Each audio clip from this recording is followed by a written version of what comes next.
Hello mga dear! Welcome to another grammar lesson nga Bisayang explanation. I'm Teacher Maya ug mo ni ang akong paansera ninyo karon. Unsa kaha ang pangutana aning answer nga yes? A. Do you know the answer? B. Will you be here? C. Have you been crying? Or D. Are you okay? Unsa kaha? Sige atong tan-awon. Way, posible ni ang tanan di ay kay walay question words sa options sama sa who, what, when, where, how, or why.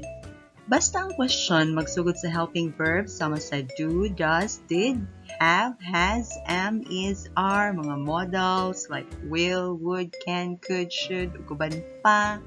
Ang answer ana nga pangutana, yes or no ra gyud. Unless na ipapaping na how o why. So, kaning atong options, mo gitawag og yes or no questions. Ang forma ani, maguna ang helping verb, musunod ang subject, dayon ang main verb, ug ang uban pang parts sa sentence like object of the verb or complement, mo ni basic arrangement sa questions nga yes or no type. Kung ang verb nga atong gamiton linking verb ra, wala na yung main verb, pareha sa am, is, or are. So, pwede na sila mahimong linking verbs. Mao nga, after sa ilang subject, ang musunod ana noun, pronoun, or adjective or adverb lang. Kanang gitawag nato og complement.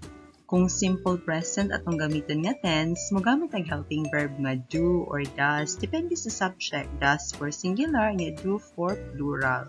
Kung simple past atong gamiton nga tense, did atong helping verb, singular man or plural ang subject.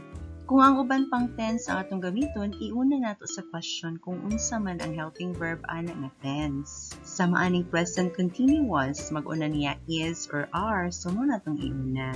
Kung mogamit pud og present perfect, mag-una pud niya ang has or have. Pwede pud ta mogamit og modal, so mag-una ang mga modal verbs sama sa can or will.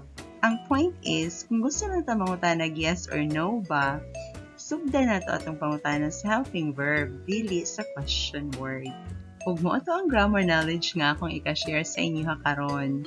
Kung naka-learn o giganahan mo nga video lesson, please i-share ni sa uban para maka-learn pod sila. Please pud kog like, subscribe, or follow para updated sa mga videos nga i-share pa na ako pohon. Daghan jud kaayong salamat. Have an amazing day!